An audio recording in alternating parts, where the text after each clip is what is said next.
Текето на Отман Баба, село Текето, област Хасково. Стената, която окръжава тюрбето. Дърво на желанията. Една стара традиция, останала от старотюркските вярвания в синьото небе, Кьок Тенгри, тенгрианството. Хората, идващи тук, връзват парцалчета с цел и си пожелават нещо. Това е една много древна традиция, която е запазена сред алианското население по нашите земи.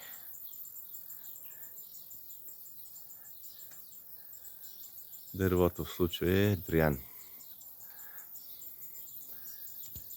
Направата на стените много са здрави, големи. Също и отводнителни канали са направили, да не се залие с вода. В източната част на извън стените са и гробовете на дервишите, които стотици години тук са живели. Тук има едно тюрбе. Тюрбе ще рече гробница, където има два гроба.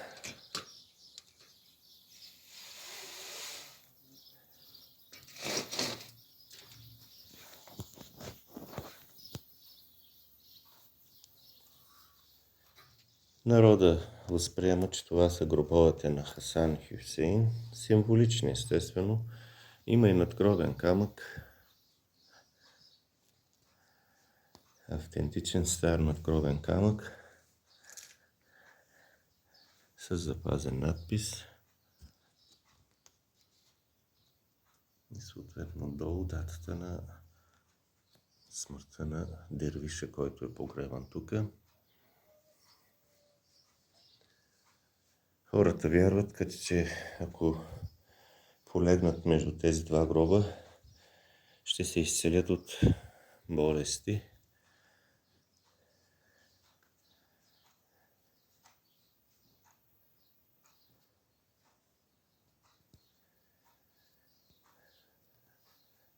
Като се излиза от тюрбето, не се излиза кръгом.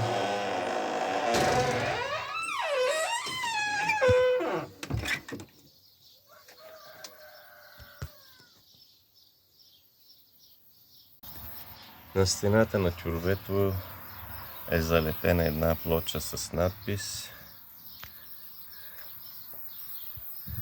Черници също има запазени. Черницата е едно от дърветата, които са дошли от рая. Те много се почитат от алианите, особено от клона на бабаизма. Всяко старо теке има такава черница.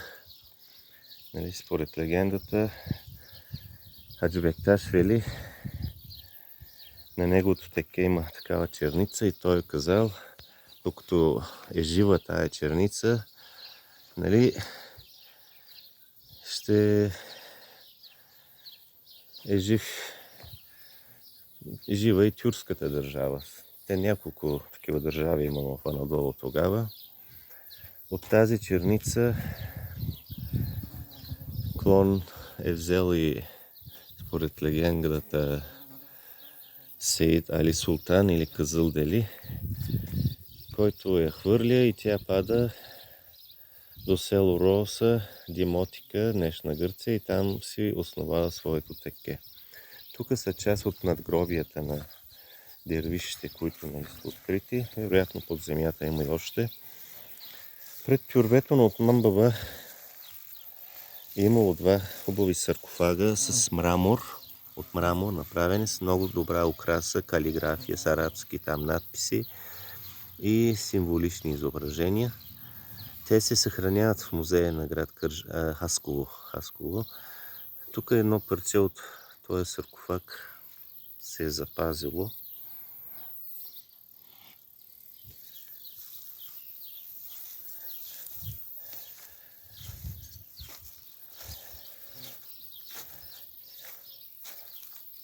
Това надгробие е много интересно. То е едно от старите надгробия. Ето и годината, когато е починал човека. Това е надгробието на един от потомците на Малкоч Бей.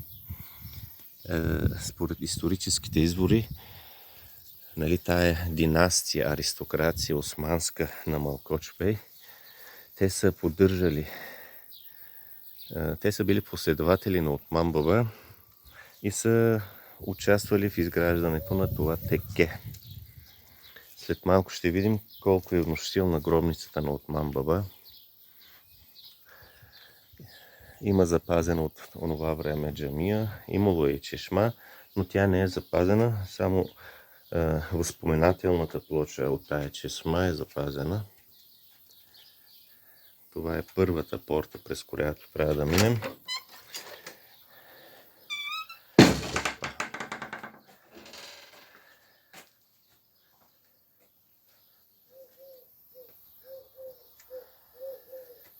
И влязохме в двора, където е тюрбето, гробницата на великия Отман Баба.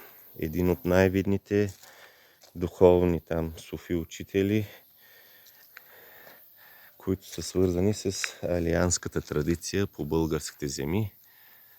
Той е от клона на бубаиите и е разпространявал тази традиция сред тюркменското население и ромеите, които живеели тук на Балканите. Монументална гробница.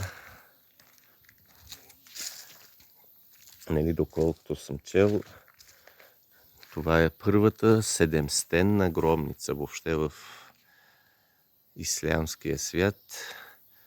Предполагат, че е свързана с хуруфи традицията, при която числата, буквите имат мистично значение. Отман Баба е бил последовател на хуруфизма, бил е абдал дервиш, от дервиши, които са се скитали.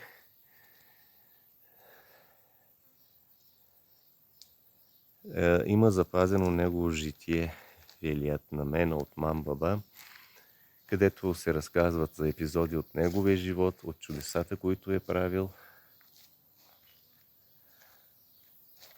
По вътрешната част на стената на няколко места има запазени символични такива изображения, свързани с алианската традиция. Сега тук някъде имаше от чешма са направили, да не е върху. Напълно е възможно. Тук има един надпис. Ето го запазено. Меча на Али. Меча Зюлфикар. Двуострия меч. Може би с символично значение да предпази това място от лоши неща. И на друго място също го има изображението. Да погледнем стената, може да видим и други изображения.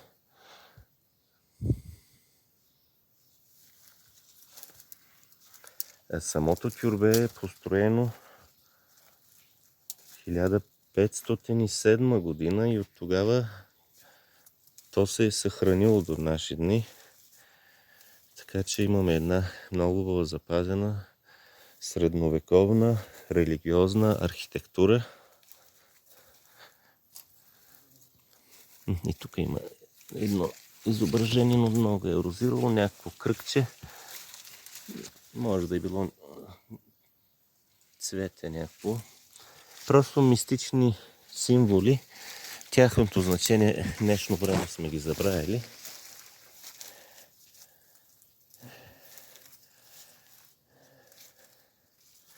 Има запазено още едно надгробие тук. Интересно надгробие с определена специфична шапка.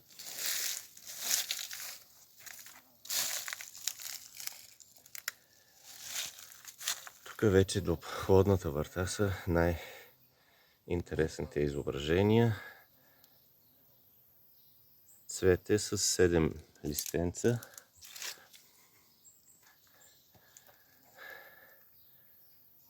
Триъгълник.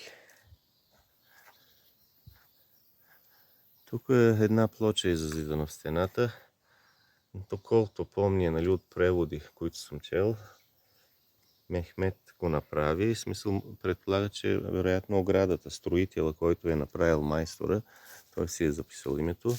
А тук вече самия меч Зюлфикар е изобразен вече много по-хубав вид. Двуострия меч на правдата, като дръжката е с глава на птица, може би орел. Друга любопитна сцена, изобразена на оградната стена, е този символ, пак се свързано с мистичното число 7. Седемстенна фигура, по средата е седемлъчева звезда и дупка. Народните, нали, вярвания, местните, казват, че човек трябва с затворени очи, протегнат пръст, нали, ръка, да отиде към това изображение и ако е праведен, нали, ще се доближи до самата фигура, ако не, няма да го оцели, ще е някъде вънка. Има легенда, че Осман Баба, нали, Осман Баба, местното население има предвид една и съща историческа личност. Енихан Баба и други такива светци, които дошли от Хорасан, една област в земите на днешния Иран, Афганистан, в Персия, персийския свят. Те са дошли тук в източните Родопи, качили са се на връх Енихан Баба или връх Свобода. Там са направили курбан, жертвоприношение на Танръ и всеки изхвърлил, нали, част от своя вещ и по този начин са си разпределили териториите в Родопите, кой къде ще се насели. От Мамбаба изхвърлил пръчката от чевермето и то паднало тук и се раззеленило, израснало като огромен бор. Аз като дете съм идвал и този бор съществуваше, но след време падна, умря. Но от години, няколко години, в самата ограда, в самия зид започна да расте едно чамово дърво и местните хора, нали, го свързват с тази пръчка и с чудото, нали, как от самия камък расте чам, като една от чудодейните, нали, прояви на самия светец, за който хората, нали, не приемат, че е мъртъв. Те казват, нашите светци са живи, не са мъртви, просто ние не ги виждаме, но те ни виждат и ни изпитват. Хубава архитектура от османско време останало. Води се паметник на културата, реставрирана е.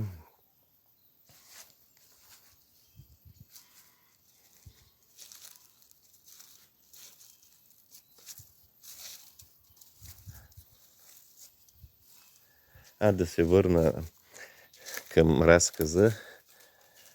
Елмъл Баба изхвърлил своята ябълка, тя паднала Момчилградско до село Билоляне, където е текето на Елмъл Баба. Енихан Баба останал на този хълм и там се направил своята обител. За алияните, нали, за алияните от турски происход, те не викат Енихан Баба, а Илхан Баба.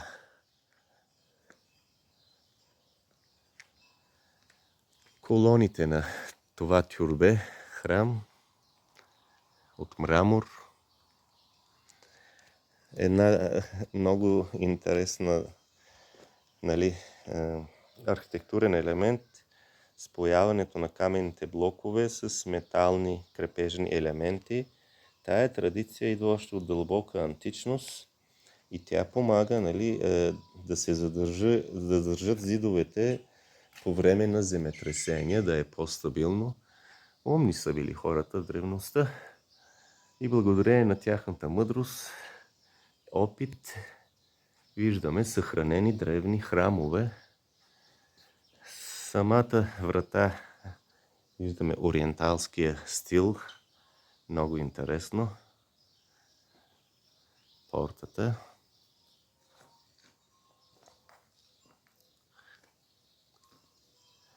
И надписа, нали, посветителския надпис с годината на издигане на тюрбето и в чия чест. Традицията на аляните има, съхранена е почита към огъня, пали се свещ, живия пламък. Предполага се, че това е остатък от зороастризма. Все пак те идват от земите на персите. И влизаме вече в тюрбето. Не се стъпва на прага, забранено е, за грехота се счита и влизаме вътре.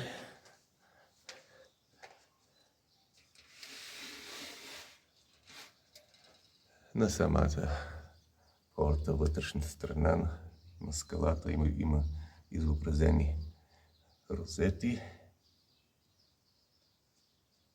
Много добра направа, много труд се е хвърлил, за да се направи това тюрбе.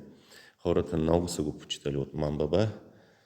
Считали, че той е кутб, върховния глава на всички суфи братства, на всички ордени за времето си, че е проявление на великата душа, на висшата душа, която, както сами от Мамбаба в житието си казва, на 1000 години един път идва на този свят, за да възстанови връзката между хората и Бога, живата връзка. Енел Хак.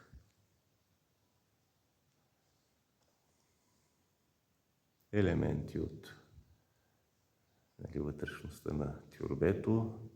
Тя е куполна. Имало е огромен полилей с свещници.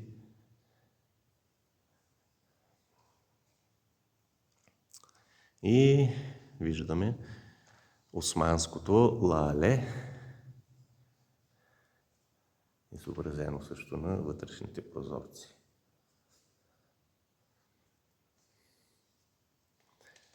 Хората оставят дарове в тюрбето, покланят се на Мамбаба, четат молитви за душата му и се молят, ако имат някакви трудности, ако имат някакви желания, те да се сбъднат.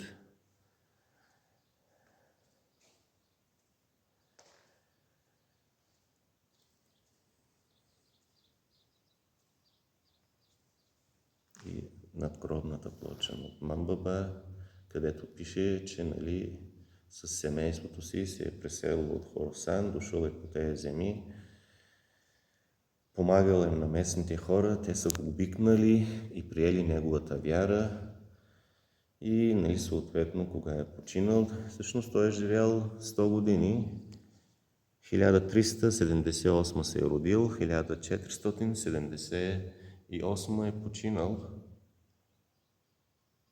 Една обърната роза, символ на покойник, велик дервиш и днешен еквивалент на меча на Хазрети Али, когото, откъдето всъщност е и названието Алияни на тази общност.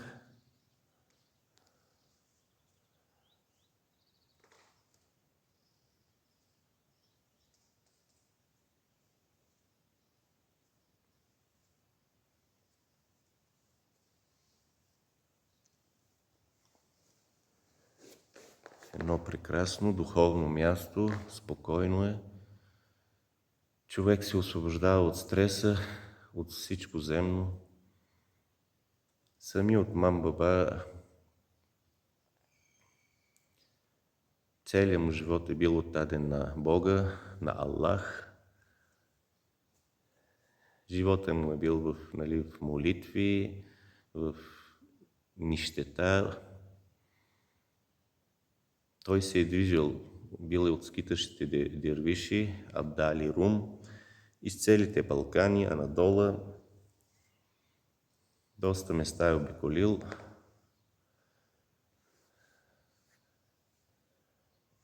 И няколко години преди да почине, едно вече е изчезнало село тук долу до реката.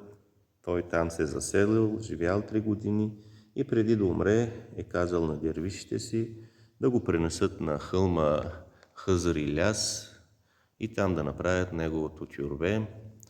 под планината Тандра, да, под което са има източните Родопи. И де-факто ние сме тук в мястото, където е положено тялото на този велик суфи учител от Мамбаба. Това, че гроба му е дълъг, може би над 4 метра в момента, това показва, че този човек е бил на много висша духовна степен. Не, че е бил физически много висок човек, 3-4 метра, че духовно е бил висок човек. Да не се подлъгват някои хора. След от Мамбаба, неговия пост, духовен пост, като глава на всички там духовни братства по линия на бабаизма, поема дервиша Акиязала Баба. Поради гоненията той се изселва от това теке и прави теке край село Оброчище Варненско, където е и тюрбето му днеска, тюрбето на Акиязала Баба. В житието на друг велик суфи учител, духовник, по линия на бабаизма е и Демир Баба, смисъл там пише и за Акиязала Баба, как самия Акиязала Баба накарал един от своите дервиши, който е бил безбрачен, да се ожени, за да може на този свят да дойде великия пехливан Хасан Баба, на когото викат Демир Баба. И сватбата му се е направила в текето на Кадемли Баба до село Граф Игнатиево, община Нова Загора. Едно голямо, пак където също тюрбето е 7-стенно, но за съжаление, макар че е на стотици години, макар че е паметник на културата, не се полагат никакви грижи за това тюрбе. То е в пълна разруха, ограбено, срутено, мейданевито, място, където се извършвали зикъра, джемовете на дервишите, е разрушено, просто в плачевно състояние.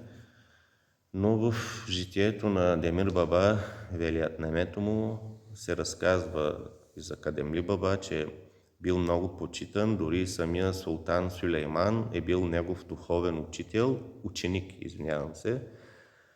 И когато е починал Кадемли Баба, Акиязала Баба, Демир Баба, други дервиши са дошли на погребението. 40 дена те там стояли, 40 дена са чели от Корана, сура Ясин са чели, молили се за душата му. Самия султан Сюлейман е дошъл предрешен като друг човек, за да не го познаят. Така 4 запазени 7-стенни, в смисъл по-големи такива тюрбета има в България, които показват този висш патриаршески ранг, да речем, на по-разбираем език, на тези видни личности.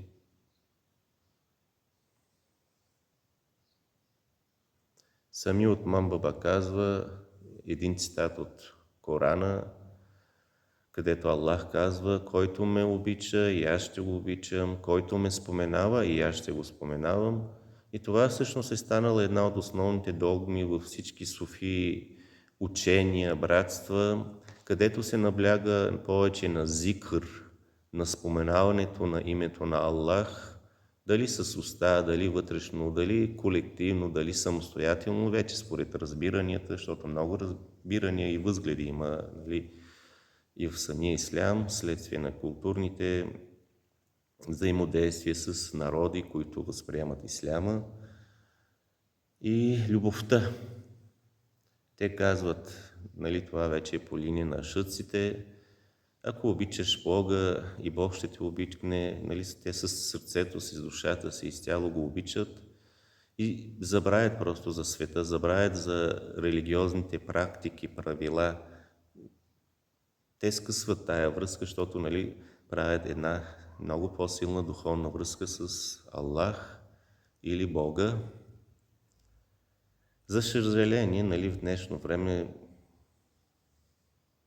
много са актуални думите на Исус, който казва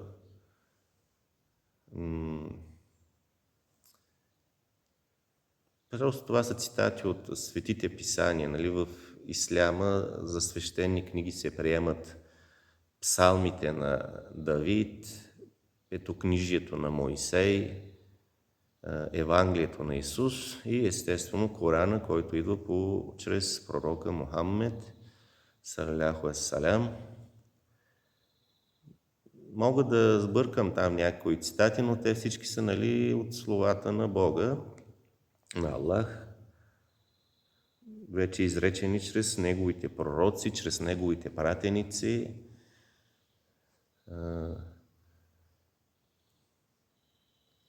С устите си ме зовете, но в сърцата си сте празни.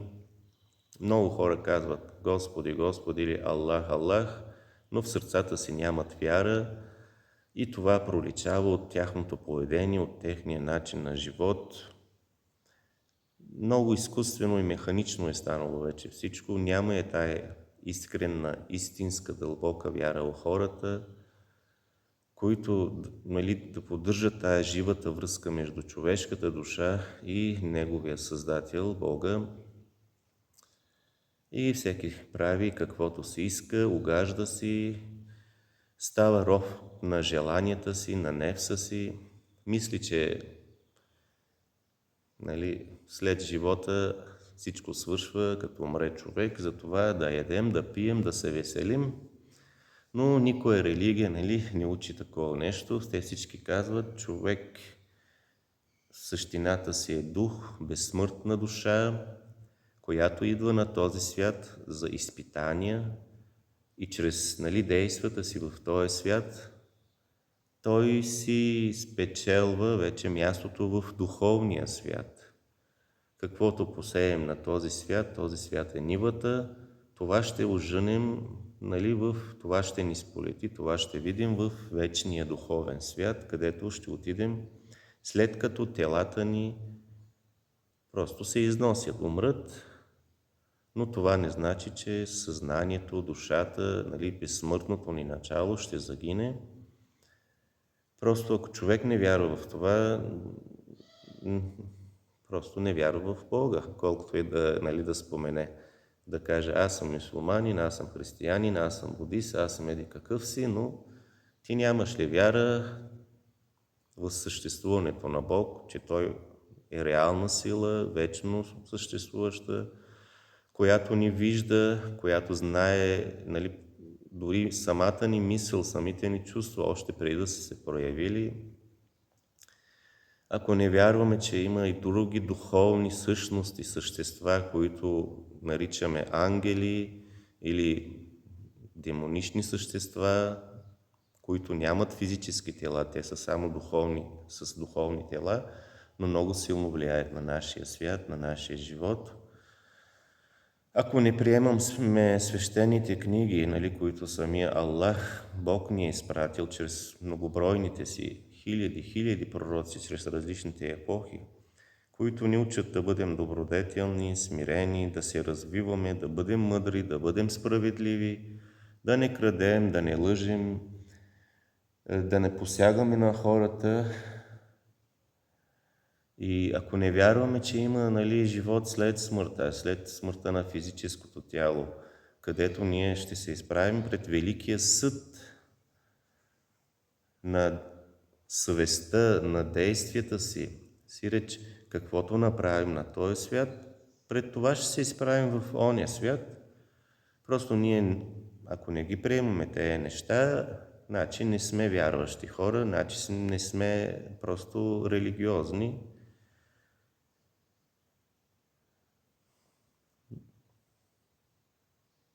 Това е истината. Много хора, защото съм свидетел, с устата си казват: ние вярваме в Аллах, ние вярваме в Бога, ние сме мюсюлмани, ние сме християни, но само на уста.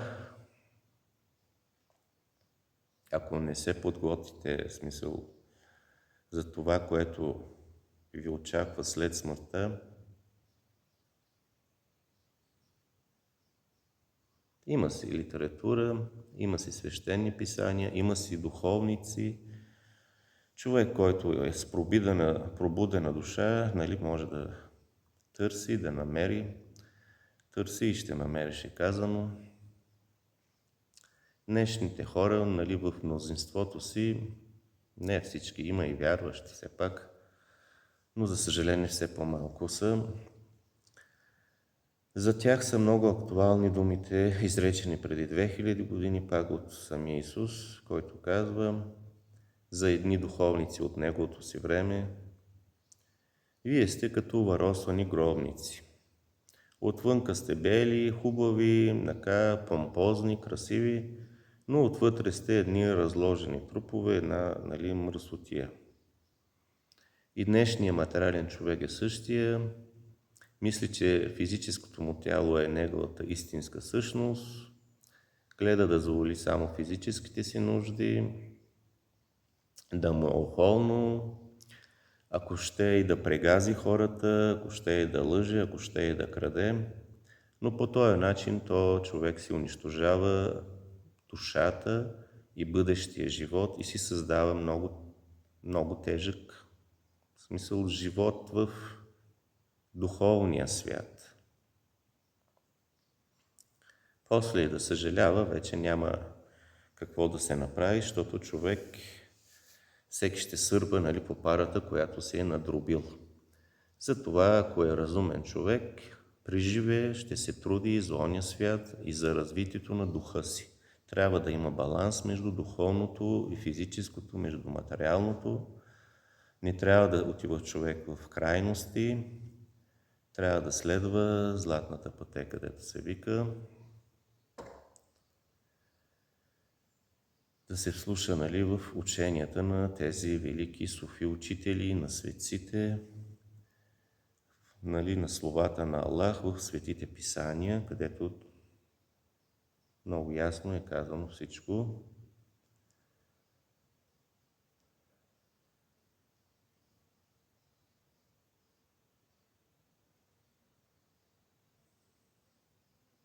Малко дълго стана, но това място просто провокира човека да се слуша нали, в духа си, в душата си.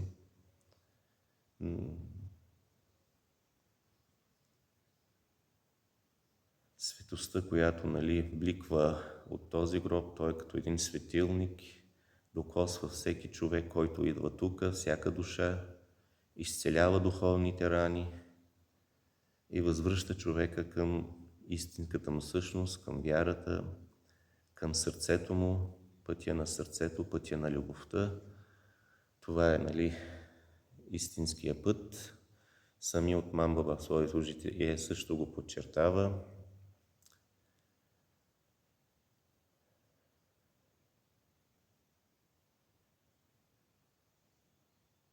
Духовните хора, нали, религиозните водачи трябва да са много внимателни със своите действия и постъпки, защото носят отговорност няколко пъти в повече спрямо обикновените последователи. Както е казано в Корана, слепия водач води към пропастта. Ако в този свят сте слепи, в ония свят ще сте слепи. Човек трябва да, нали, да се труди, както за физическото си съществуване, така и за духовното съществуване. Затова всяка религия има свои ритуали, правила и бадети и стремежа, нали, на тези ритуали. В случая ще се спра на исляма, все пак сме в ислямска свещена земя. Кланянето на намаз, това води до, нали, едно вътрешно смирение от човека. Човек не прекъсва, нали, връзката си с Аллах. Ти всеки ден, ако кланяш намаз, ти всеки ден си припомняш за Бога. Тая връзка, тази духовна връзка между човешкото сърце и божественото, тя се усилва. И в човека започва да гори един огън и неговото духовно същество започва да се развива, духовното му око се отваря и то вече започва да чувства и да възприема духовния свят, живото присъствие на Бога. За него вече религията не става нещо механично, а нещо много искрено, много чисто и интимно, вътрешно. Постенето, уруча, който също го има във всяка религия. Просто всички религии имат едни и същи основни правила, защото човек е един, Бог е един, душата е една и това са едни методи, които водят до духовното израстване. Чрез поста се отслабва физическото тяло, човешката воля се усилва, духовната му същност също укрепва. Човек започва да разбира положението на другите същества, другите хора, на животните, на растенията, на целия свят.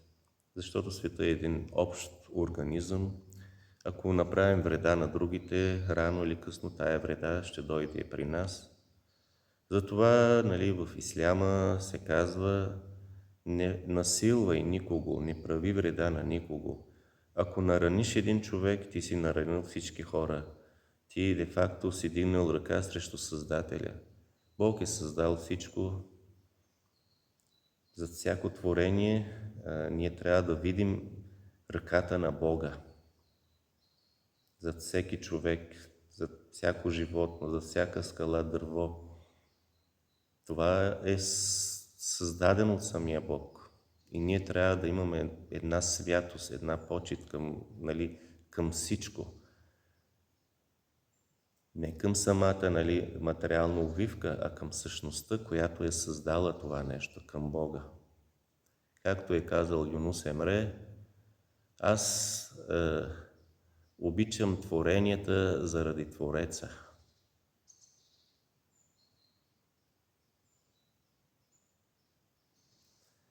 Вече трябва да стана. Ще отида на Маето, което се провежда днеска, до Конака, където е починал самия Отман Баба.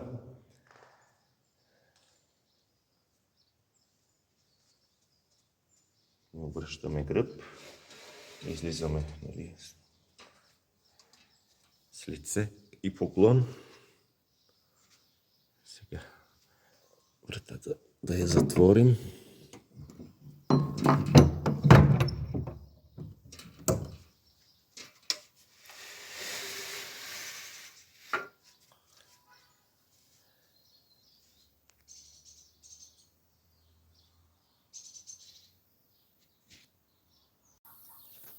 Самото тюрбе, по-общ план отгоре.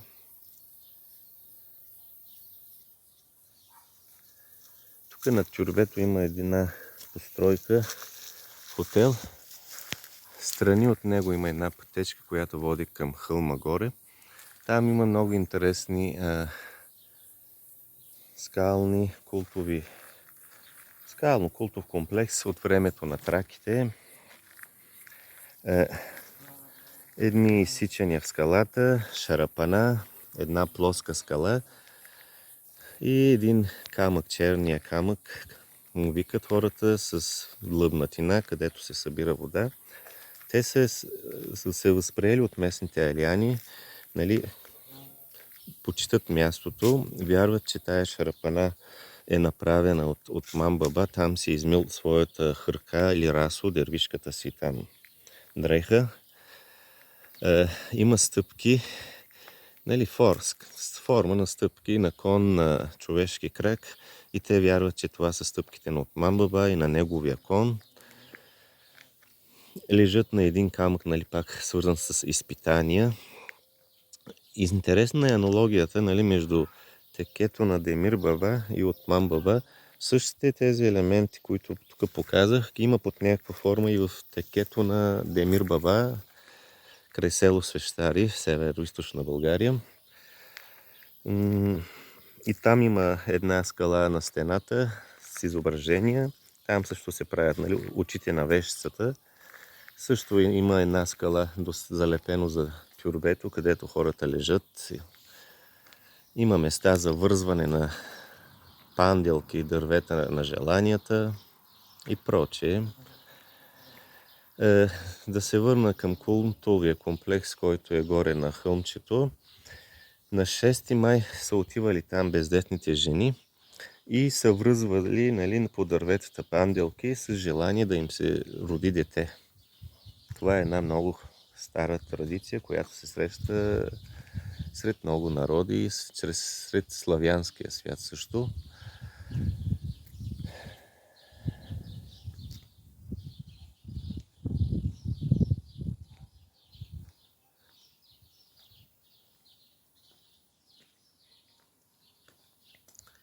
И на черницата има също завързани, нали, лентички.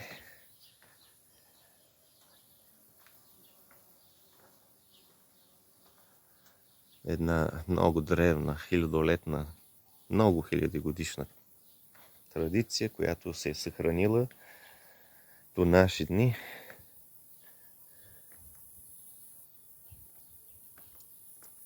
Ето тук да сляза.